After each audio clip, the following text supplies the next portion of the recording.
শুধু ভারত নয়, শেখ হাসিনাকে সমর্থন করছেন এবার রাশিয়াও। সদ্য পদত্যাগ করা বাংলাদেশের প্রাক্তন প্রধানমন্ত্রী শেখ হাসিনার পক্ষে রাশিয়ার রাষ্ট্রদূতের মন্তব্যে এবার বিপাকে বাংলাদেশের হাসিনা বিরোধীরা। কি বলছেন তিনি, জানাবো বিস্তারিত। গত শনিবার অর্থাৎ 17ই আগস্ট গ্লোবাল ডিফেন্স কর্প একটি তথ্য প্রকাশ করে। প্রকাশিত সেই প্রতিবেদনে শেখ হাসিনাকে নিয়ে বিতর্কিত এবং চাঞ্চল্যকর কিছু উক্তি করা হয়।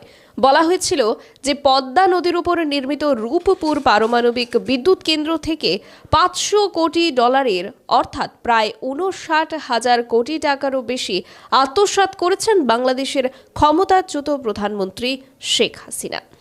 এই কাজে তাকে সহায়তা করেন তার ছেলে সজীব ওয়াজেদ জয় ও ভাগ্নি টিউলিপ সিদ্দিক। কিন্তু এই গোটা প্রতিবেদনে উল্লিখিত বিষয়টিকে সরাসরি নাকচ করেছেন রাশিয়ার রাষ্ট্রদূত।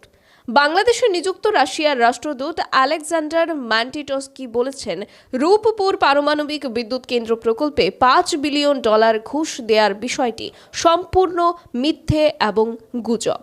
রবিবার অর্থাৎ আজ 25শে আগস্ট নগরীর শেরে বাংলা নগরে এনইসি সম্মেলন অনুষ্ঠিত হয়। সেই সম্মেলন কক্ষেই অন্তর্বর্তীকালীন সরকারের অর্থ উপদেষ্টা সালাউদ্দিন আহমেদের সঙ্গে বৈঠকের ঠিক আগে এক প্রশ্নের জবাবে তিনি এই স্পষ্টীকরণ দিয়েছেন। এই বিষয়ে প্রশ্ন করা হলে রাশিয়ার রাষ্ট্রদূত আরও বলেন, নির্বাচনের আগে থেকেই এই গুজবটা তৈরি হয়েছিল। আমরা কি এতই ক্রেজি হয়ে গেছি একজনকে 5 বিলিয়ন দিয়ে দেব? একটা প্রকল্প শুরু হলো আর 5 বিলিয়ন দিয়ে দিলাম, এমনটা হয় না। ভারত সরকারের সাথে শেখ হাসিনার সম্পর্ক তো বরাবরই সুসম্পর্ক তো ছিলই, কিন্তু এবার যে রাশিয়াও শেখ হাসিনাকে সমর্থন করছেন এবং হাসিনার বিরুদ্ধে ওঠা অভিযোগগুলোকে নাকচ করছেন, তা কিন্তু বিরোধীদের জন্যে খুব একটা শুভ ইঙ্গিত নয়। এমনিতেও হাসিনা পুত্র দাবি করেছেন যে শেখ হাসিনা পদত্যাগ করেননি।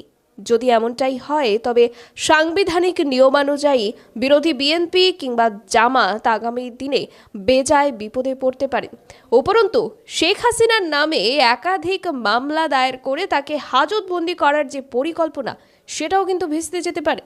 গোটা ঘটনায় আপনাদের কি মতামত জানাবেন কমেন্ট সেকশনে, এবং আমাদের অন্যান্য গুরুত্বপূর্ণ আপডেটস দেখতে চোখ রাখবেন খবরে প্রতিবাদে। নমস্কার।